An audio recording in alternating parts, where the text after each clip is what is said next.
धरावे संताचे ते पाय येणे साधती साधने तुटती भवाची बंधने संताविन प्राप्ती नाही संताविन प्राप्ती नाही 80 वेद देती ग्वाही येणे साधती साधने तुटती भवाची बंधने एका जनार्दनी संत एका जनार्दनी संत पूर्ण करीती मनोरथ येणे साधती साधने तुटती भवाची बंधने समचरण सरोजम सांद्रणीयाम उदाभम जगणनीत पाणी मंडनं मंडनानां करुणकुलशिमाला कंजरं कंजनेत्रं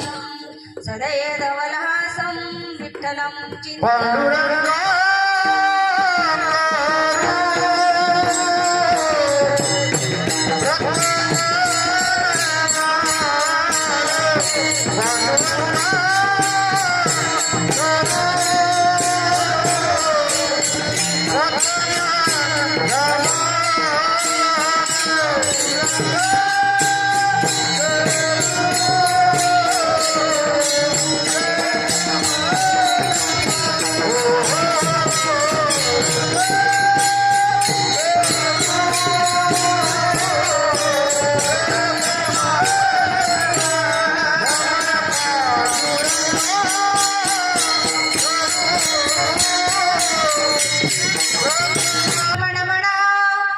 दुसरे चरण संतांच्या त्यांच्या उपादाने कथेचा विस्तारो बाबाजी सद्गुरु दास तुका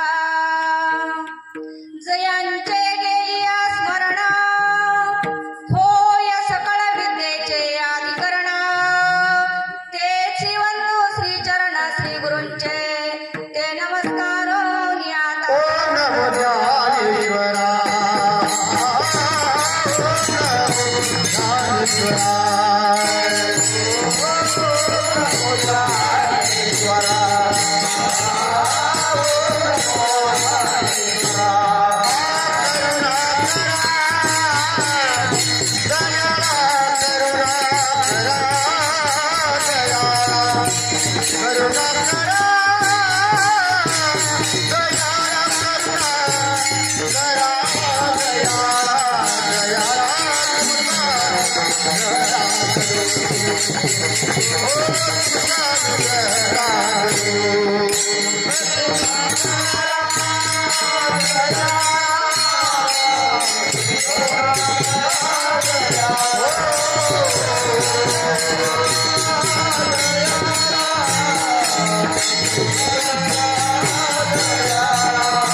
ओम नमो ज्ञानेश्वर करुणाकरा दयाळा तुमचा अनुग्रह लाभलो पावन झालो चराचरी मनोजवं मारुततुल्य वेगं जितेन्द्रियं बुद्धिमतां वरिष्ठं वातात्मजं वानरयुक्तमुख्यं श्रीरामदूतं शरणं प्रपद्ये सच्चिदानन्दरूपाय विश्व उत्पत्त्यादिहेतवे तापत्रय विनाशाय श्रीकृष्णाय वयं नमः सर्वमङ्गलमाङ्गल्ये शिवे सर्वार्थसाधिके शरण्ये त्र्यम्बके गौरी नारायणी नमस्तुते नमो सद्गुरु तुकया ज्ञानदीपा नमो सद्गुरु सच्चिदानंद रूपा नमो सद्गुरु भक्त कल्याण मूर्ती, नमो सद्गुरु भास्करा पूर्ण कीर्ती. ढाला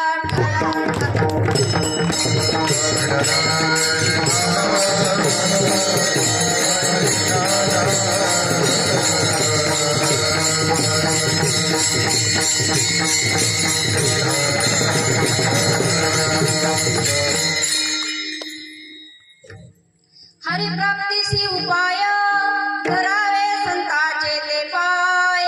येणे साधती साधने तुटती भवाची बंधने. संताविना प्राप्ती नाही ऐशी वेद देती ग्वाही. येणे साधती साधने तुटती भवाची बंधने. एका जनार्दनी संत, एका जनार्दनी संत पूर्ण करीती मनोरथ. येणे साधती साधने तुटती भवाची बंधने. प्रस्तुत प्राप्त सेवेसाठी निवडलेला अभंग जगतमान्य संत शांती ब्रह्म शांतीचे सागर पैठणचे निवासी यांच्या घरी भगवंत 36 वर्ष राबला अशा महान भगवत भक्ताचा गाथेतील संताचा संतपर प्रकरणातील हा अभंग आज सेवेसाठी निवडलेला आहे. विठ्ठला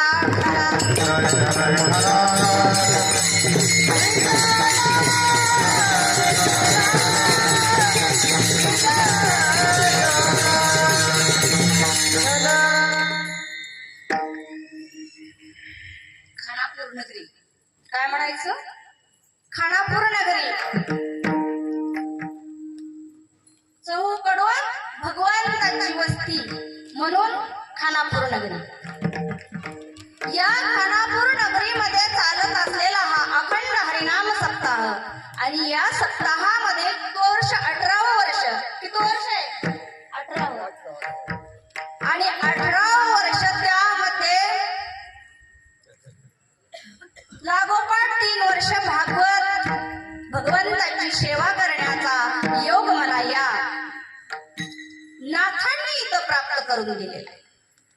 ज्या या खानापूर नगरीवर रेवण सिद्धनाथाची कृपा आहे आणि त्या कृपेचा सागर असलेल्या या नगरीमध्ये माझं भाग्य मी समजते.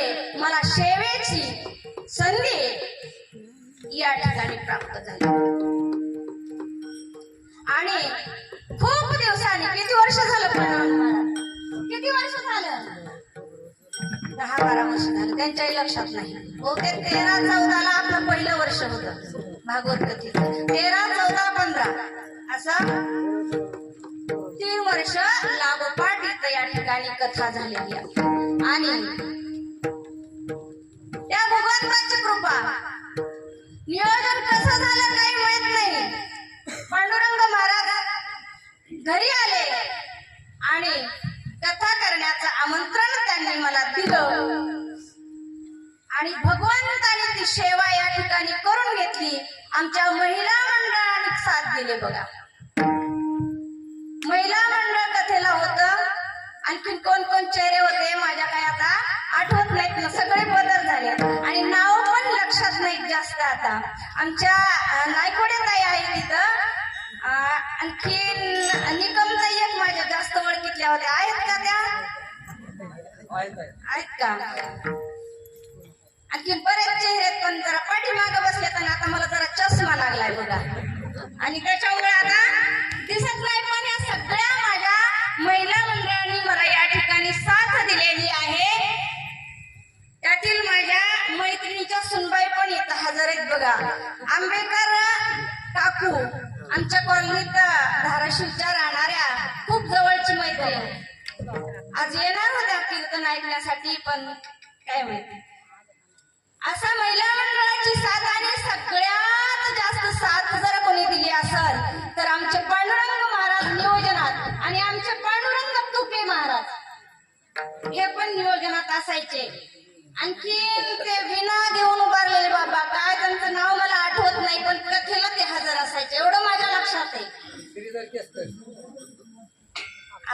केसकर बाबा आहेत ते आमचे आप्पा आहेत. कीर्तन ठरल्यापासून आप्पानी मला दिवसातून 4 वेळेस फोन केला असेल बघा, बाई येणार आहेत का, येणार आहेत का. म्हणलं येणारच आहे, आता देवाने बोलवलंय म्हणलं यायचं नाही का, यायचंच आहे. म्हणून खूप खूप आभार तुमचे, पण धन्यवाद तुम्हाला. कारण आठवणीनं दररोज एकदा तरी दिवसातून त्यांचा फोन येत होता. आमच्या सोबत असलेले नामवंत गायक, महाराष्ट्रात नवे नवे कर्नाटकापर्यंत ज्यांची ख्याती प्रगतशील असलेले आमचे अशोकजी महाराज, हरिभक्त परायण, संगीत प्रेमी अशोकजी महाराज गोराडे. आज त्यांना इथं दुसरीकडे त्यांना 2 कार्यक्रम होते, पण मी मला यावं लागतंय. आमचं खानापूर नगर पाहण्यासाठी तुम्हाला यावं लागतं. तुम्ही धाराशिव पाहिला असाल, पण आमची खानापूर नगरी तुम्ही पाहिली नाही, म्हणून महाराजांना सोबत आणले. आमचे बंधू आहेत, शिवकथाकार आहेत, शिवपुराणाची कथा करतात, कीर्तन करतात, गायन करतात. त्यांच्या माझ्या पाठीवर हात आहे आशीर्वादाचा. ते माझे भाऊ आहेत, ते पण आज इथं हजर आहेत. आमचे नामांकित गायक, महाराष्ट्रभर फिरतात असे पोपट महाराज सुकळीकर आहेत. असे आमच्या सोबत आलेले सर्वजण.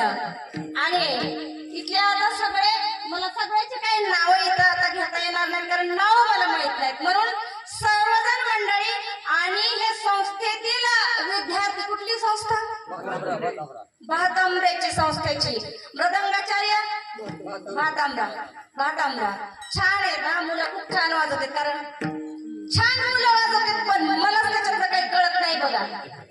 म्हणून तुम्ही वाजवीत राहा, मी बोलत राहते. का तुम्ही थाप टाकत राहा, मी बोलत राहते. आणखीन कोणी विसरले का? सगळे इथं वडीलधारी मंडळी, आमचे मामा कुठेतरी बसले असतील बघा. आमचे तुमचे तात्या, पण आमचे मामा बघा दिसत नाहीत, समोर असतील कुठेतरी बसलेले. तुम्हाला सांगू का, 30-35 वर्ष आम्ही धाराशिव मध्ये राहिलो ना, 1 कपवर सुद्धा दूध आम्ही दुसऱ्याचं घेतलं नाही. उन्हाळा पावसाळा किती काही असो, लहानपणापासून आमचे लहान मुलं होते तेव्हापासून मामांचा लळा लागला. आम्हाला ते परके वाटलेच नाही, कधीच वाटले नाही. दररोज मामा भेटल्याशिवाय आम्हाला जात नव्हते, एवढा त्यांचा आणि आमचा सस्नेह. आणि त्या निमित्तानं या खानापूर गावाची ओळख झाली आणि त्या भगवंताची सेवा करण्याचा लाभ प्राप्त झाला. ते सर्व समोर बसलेले माझे वडीलधारी मंडळी, त्या सगळ्यांची नाव, बाबा तुमचं नाव मला माहित नाही, पण तुम्ही चाल म्हणत होतात ना, त्याच्यामुळे माझ्या आठवणीत आहेत. तुम्ही बाबा चाल म्हणत होते, पण आता उठून उभं राहता येत नसेल. गायन करणारे बाबा आहेत, सर्व इथं बसलेल्या महिला मंडळी आणि सर्व माझे वडीलधारी इथं बसलेली सर्व पुरुष मंडळी, माता भगिनी यांच्या चरणी साष्टांग वंदन करून आता आपल्या अभंगाकडे आपल्याला जायचंय. का जायचंय? आधीच वेळ झाला. किती वेळ झाला? 9:30 वाजले. हे चिमुकलं राहिलं बघा, चोपदार राहिलं की कवड्या मारायले मगापासून. फ्रेशच झाले बघा मी याला बघून. हे लेकरू कुठलंय? आपल्या गावातलं संस्थेतच. छान आहे. ज्ञानेश्वर माऊली सारखंच रूप दिसाले या लेकराचं. या लेकरासाठी एकदा जोरात टाळ्या वाजवा.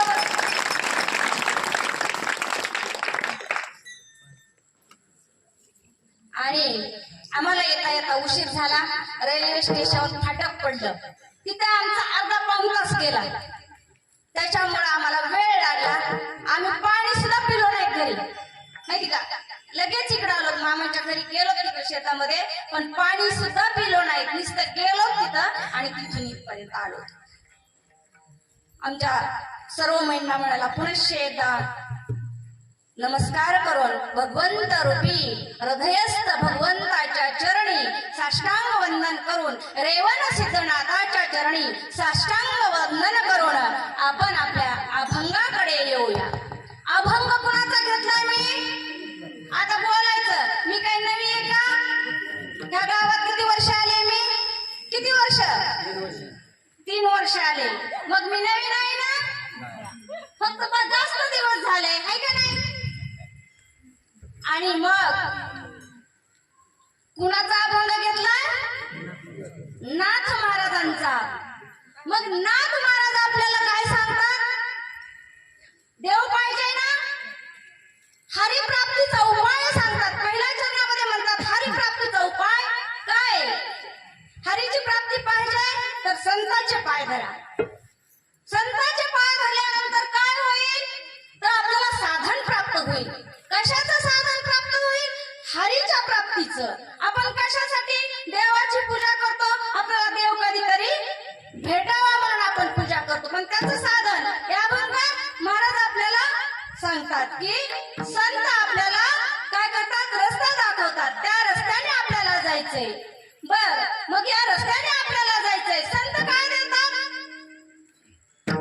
इथं संताशिवाय प्राप्ती नाही ऐसे वेद देती ग्वाही. ग्वाही म्हणजे काय? साक्ष. आपण कोर्टात कुठं गेलो, कुणी जाऊ नये कोर्टात, पण गेलंच तर काय असतं तिथं? साक्ष. साक्ष असती का नाही? तशी वेदांची साक्ष आहे, ऐऱ्या गैऱ्याची नाही. वेदशास्त्र प्रमाण आहे. कुठं काही नाही सापडलं तर काय म्हणतो आपण? वेदशास्त्राला विचारा, प्रमाण माना. तसं संतांना प्राप्ती नाही अशी वेद देती ग्वाही. येणे साधती साधने, तुटती भवाची बंधने. कसली बंधने? भवाची बंधने. भव म्हणजे भवसागर हे दुःख आहे आपल्याला सगळं भवसागरातलं. त्या दुःखातून भगवंताकडे जाण्याचा मार्ग आपल्याला संत दाखवतात. आणि एका जनार्दनी संत पूर्ण करती मनोरथ. पूर्ण करती आपल्या मनातल्या इच्छा, देवाविषयी असो, संसाराविषयी असो, कुठल्याही असो, अशा इच्छा पूर्ण कोण करतात? तर संत पूर्ण करतात. या अभंगाचा झाला हा सरळ सरळ अर्थ. संपलं आपलं कीर्तन. विठ्ठला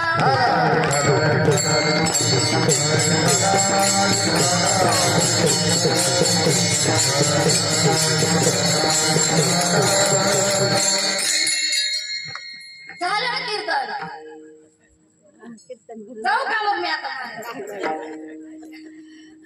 हा झाला अभंगाचा सरळ अर्थ. आता आपल्याला कुणी सांगितला हा अभंग संतांची प्राप्ती होणार म्हणून? कुणी सांगितली?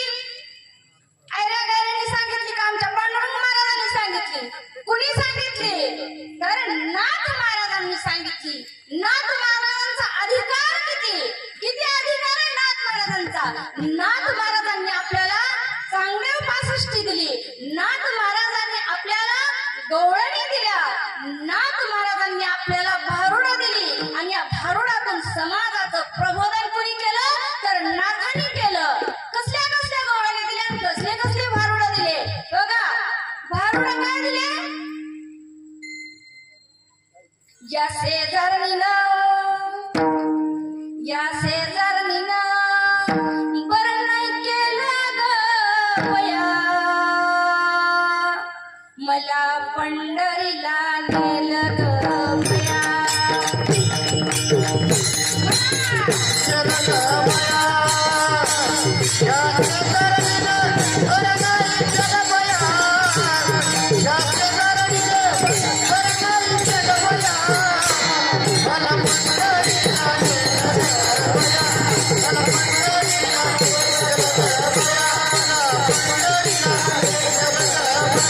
बरं नाही केलं ग बया, मला पंढरीला नेलं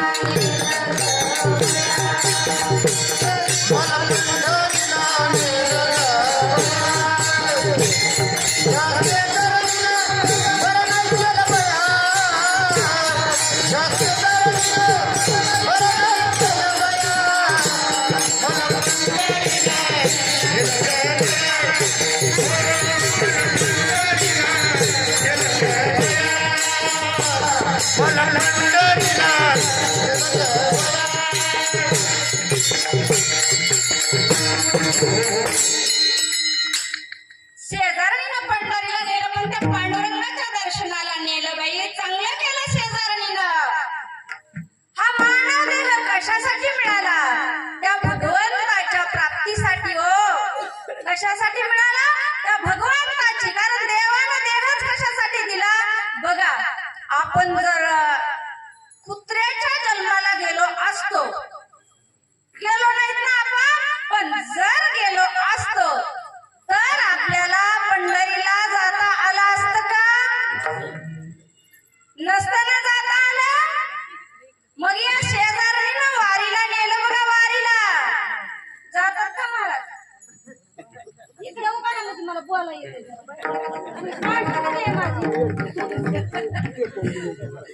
नाही. ते वारीला जातात म्हणून म्हणलं. घरचे आलेत का? नाही, कुठंच बसले दिसले नाहीत समोर मला म्हणून म्हणलं. बरं असू द्या, पुन्हा बोलते मी त्यांना. महाराज यांच्या घरचे बर का कथेमध्ये साथ द्यायचे. दुःखी जीव आहे, त्यांना संतानाचं दुःख खूप झालं होतं. मग कथेमध्ये विषय आला. भागवतामध्ये कसं असतं? भागवतामध्ये विषय आला देवकी मातेचे 6 मुलं मरले गेले. हा विषय चालू होता. आणि मग त्यांनी मला सांगितलं की असं दुःख मला झालेले. मग मी त्या कथेमध्ये कथा सोडवली आणि त्या कथेतून त्यांची दुःखाची निवृत्ती झाली. त्या कथेतून सांगितलं देव जरी आला या ठिकाणी आणि त्याचं जो कर्म असतं ते कर्म भोगल्याशिवाय त्याला सुटत नाही. तो जीव कर्म भोगण्यासाठी आला आणि त्याचं काय थोडंफार कर्म शिल्लक होतं तो त्याचं पूर्ण केलं आणि तो भगवंताच्या सदनी परत गेला. आपल्या हातामध्ये काहीही नसतं. असं 2 वर्ष दुसऱ्या वर्षी कथेला आल्यानंतर सांगितलं ताई मला खूप दुःख होत होतं, पण तुम्ही सांगितल्यापासून माझी दुःखाची निवृत्ती झाली आणि मी सगळं दुःख विसरून गेले आणि मी माझ्या असलेल्या ज्या नातवामध्ये मी रममान झाले. तो विचार मी काढून टाकला. आपल्याला नाही करता काही आलं, कुणाचं आपण दुःख तर वाटून घेऊ शकत नाही, कुणाचं दुःख थोडं कमी करण्याचा जर आपण प्रयत्न केला तर तो भगवंताचं काय असतं? रूप असतं. भगवंताचं रूप असतं. कारण आपल्याला देवाला देह कशासाठी दिला? देव दिला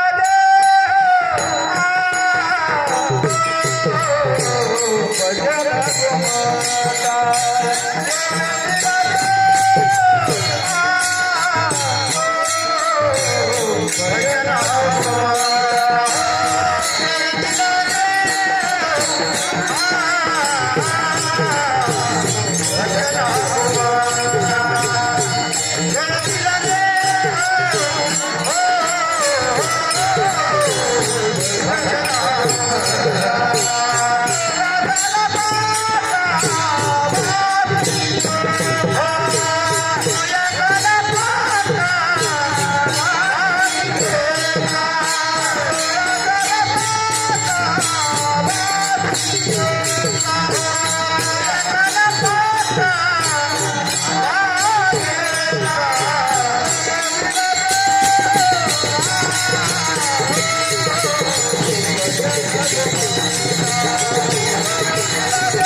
देवे दिला देह भजना गोमटा, तो हा झाला फाटा बाधिकेचा.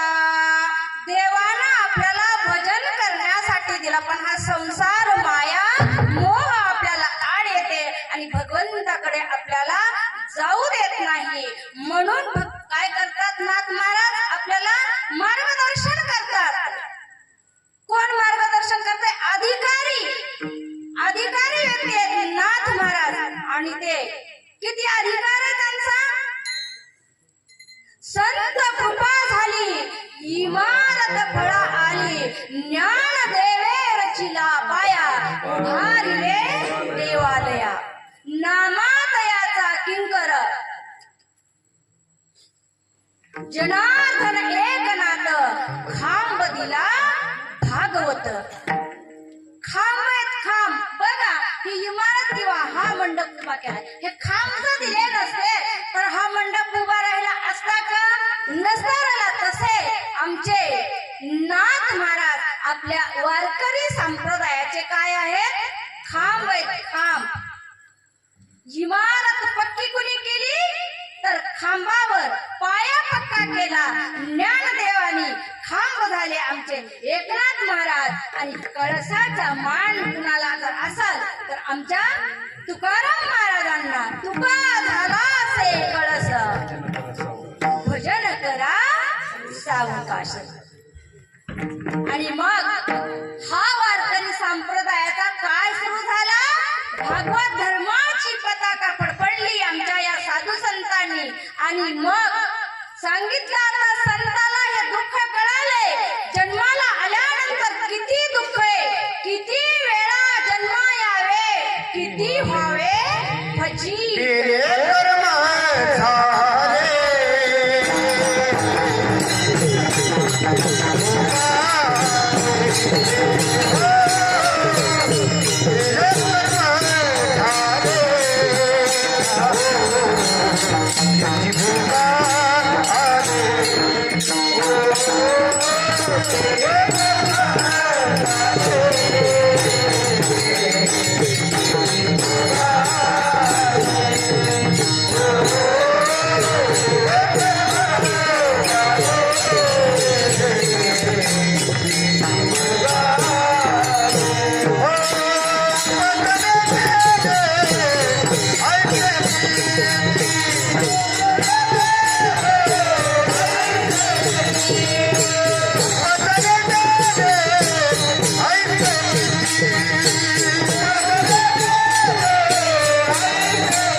हरिमुखी गाता हरपली चिंता, पुन्हा नाही मागुता जन्म घेणे.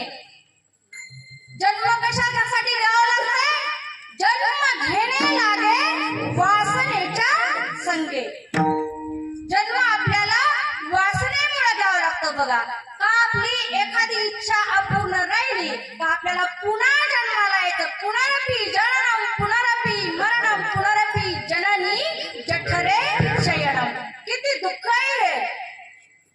पुन्हा पुन्हा जन्माला यायचं दुःख किती मोठं आहे. कारण हा संसार काय आहे? संसार दुःखामुळे. आणि या दुःखामुळे अशा संसारामध्ये दुःख भोगण्यासाठी हा जीव, कर्म केलेले भोगण्यासाठी हा जीव परत येत असतो. म्हणून साधू संताला काय येते? संत काय आहेत? आपले माय बाप आहेत, त्यांना आपली दया येते. म्हणून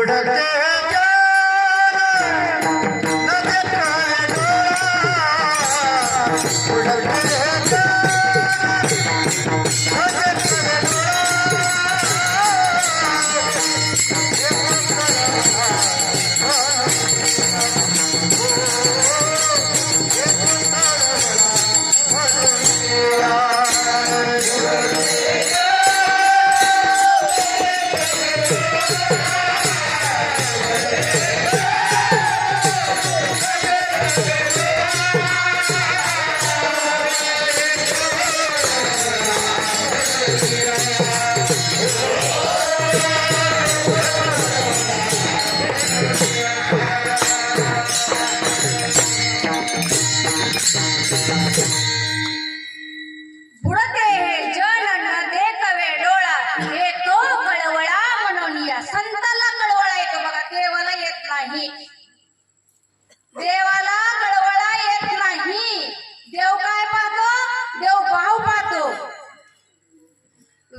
आमच्या घरी बघा सवाष्णीचा कार्यक्रम आहे, महिला मंडळ. आमच्या घरी काय आहे, सवाष्णीचा कार्यक्रम आहे. आणि यायचं असलं तर ये जेवायला.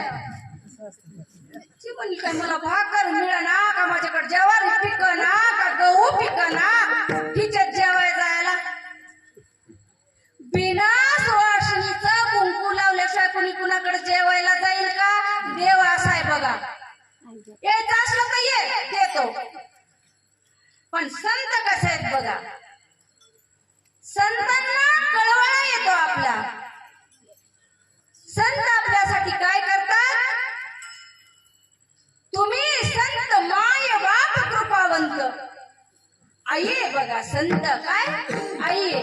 कसा कळवळा येतो बघा. संत काय म्हणतात, काय म्हणतात संत ऐका. यारे यारे यारे यारे लहान थोर, याती भलते नारी नर. ती म्हणले का फक्त महिला मंडळच या, फक्त संस्थेत जाते तेवढेच या असं म्हणले का? नाही, संतांनी सगळ्याला अधिकार. यारे यारे लहान थोर, याती भलते नारी नर.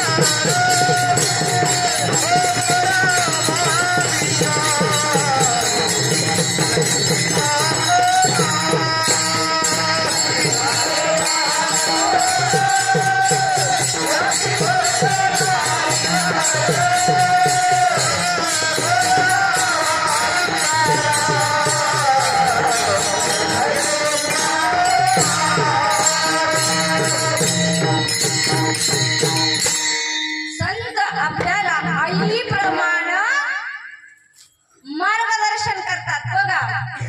एक तुम्हाला उदाहरण देऊन सांगते. जाता जाता तुम्हाला सांगून जाते संत कसे असतात, कसे असतात संत. बघा एका आईला मुलगा होता, मुलासाठी सगळ्यांची धडपड असते. आईला मुलगा होता, तो मुलगा जे खाऊ नये ते खात होता, जे पिऊ नये ते पित होता. मग त्या आईला रात्रंदिवस झोप येत नव्हती बघा. म्हणून त्या आईनं काय केलं, त्या मुलाला महाराजाकडे संताकडे घेऊन गेली ती आई आणि सांगितलं माझा मुलगा जे करू नये ते करतो, जे खाऊ नये ते खातो, तुम्ही याला ठेवून घेता का? संताकडे आई घेऊन गेली, तुम्ही याला ठेवून घेता का तुमच्या जवळ? मग महाराजांनी विचारलं बाबा राहतो का? त्याने काय उत्तर द्यावं? आपल्याला जर स्टॉक पुरीला ना तर आपण कुठं बी राहतो. कळालं? ज्याला कळालं त्याला कळालं, सकाळी विचार करा. आपल्याला जर स्टॉक दिला ना तर कुठं बी राहायची तयारी आपल्याला. राहिलं ते तिथं राहिलं. ह्या मुलांचा संस्थेतल्या काय व्हायचं, पहाटेच काकडा सुरू व्हायचा. करतात का नाही काकडा? पहाटेच काकडा सुरू व्हायचा आणि मग याला काय व्हायचं, त्याचा त्रास व्हायचा. त्या मुलांनी काय म्हणायचंय, काय म्हणत आहे, काकड्यात कोणता अभंग घेता? मोठा पांडुरंगाचा दर्शन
असा काकडा व्हायचा, यानं डोळे चोळत उठायचं आणि त्या मुलापाशी यायचं. काय करतात रे? उठले की सुटलं, उठा पांडुरंगा, उठा पांडुरंगा. ह्यानं काय होतं? काय म्हणायचं त्यानं? ह्यानं काय होतं?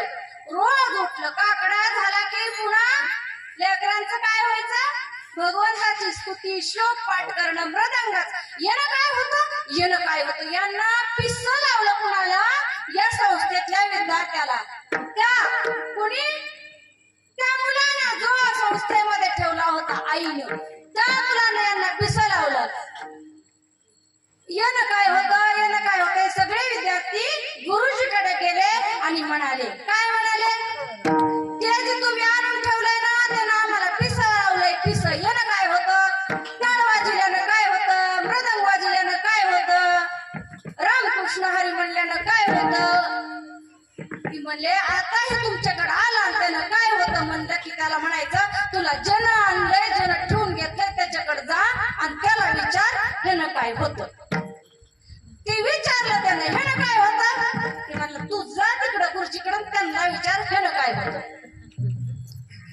गेला गुरुजीकडं, मला ही इतका टाळ वाजू देत, माझ्या झोपीचा सगळा ब्रह्म घोटाळा होऊन जातो, ह्यानं काय होतं? ती म्हणला, हाच विचार जर तू केला असतास ना, ह्यानं काय होतं याचा विचार तू करतोस. हाच विचार जर तू जे पिऊ नये ते पितोस, जे खाऊ नये ते खातोस, त्यावेळेस हा विचार केला असतास, सारा सारा विचार करा उठा उठी. नाम धरा कंठी विठोबा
कंठामध्ये, अरे बाबा तू त्या भगवंताचं नामस्मरण कर, राम मन.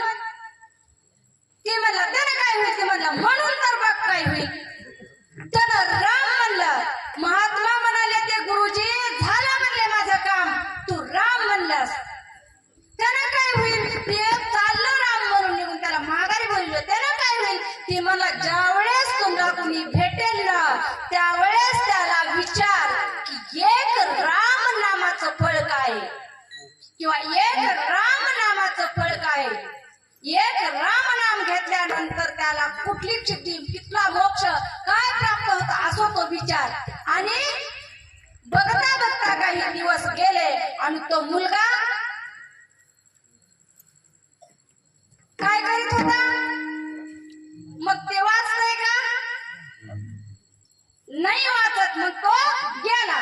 आपल्याला लवकर मारायचा, कारण कीर्तन आपल्याला लवकर संपवायचं. नाही ते लवकर नसता मिळाला, पण आपल्याला इथं मारावं लागणार आहे, कारण आम्हाला आंबे जोडायला जायचे. त्याच्यामुळे तो लवकर मेला.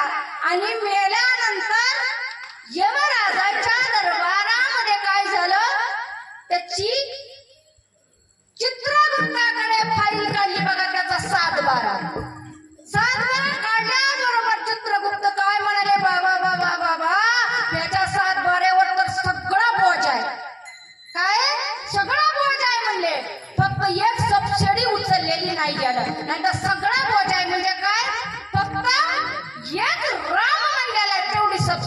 केला. मग याला आता कुणीकडे जायचं, कारण यानं सगळं पापकृत्य केलेलं. याचं दार कुणीकडे, ह्याचं दार नरकाकडे. पण ह्याने एक सबसिडी म्हणजे एक राम म्हटलेले. आता याच्यासाठी काय करायचं म्हणले, चला आता महादेवाकडे. कारण महादेव काय करतात, भजन करतात. कुणाचं, त्या रामाचं. राम पूजी सदाशिव. त्या महादेवाकडं, भोले बाबाकडं त्याला घेऊन गेले सगळे. आणि एक राम म्हटल्यानंतर काय याला कुठलं द्यायचं, नरक द्यायचं का, स्वर्ग द्यायचं का, इंद्रपद द्यायचं का, कुठल्या ठिकाणी याला पोहोचवायचंय. त्यावेळेस भोले बाबा म्हणाले, मलाही याचं काही माहिती नाही बाबा, मी भजन करतो डोळे झाकून. आणि त्यातली त्यात हे समुद्र मंथन झालं ना, त्याच्यामध्ये हे मी काय घेतलं, कालकुट नावाचं विष प्राशन केलं. तेव्हापासून माझं काही डोकं चलत नाही. तुम्ही काय करा, ज्याचं नाव आहे ना त्याच्याकडेच जा. हे सगळे कुणाकडे गेले, श्रीराम प्रभूकडे गेले. श्रीराम प्रभूला सांगितलं की एक राम नामाचं फळ काय. त्यावेळेस राम म्हणले, आता एक राम मला बी कळत नाही बाबा. तुझ्या नावाचा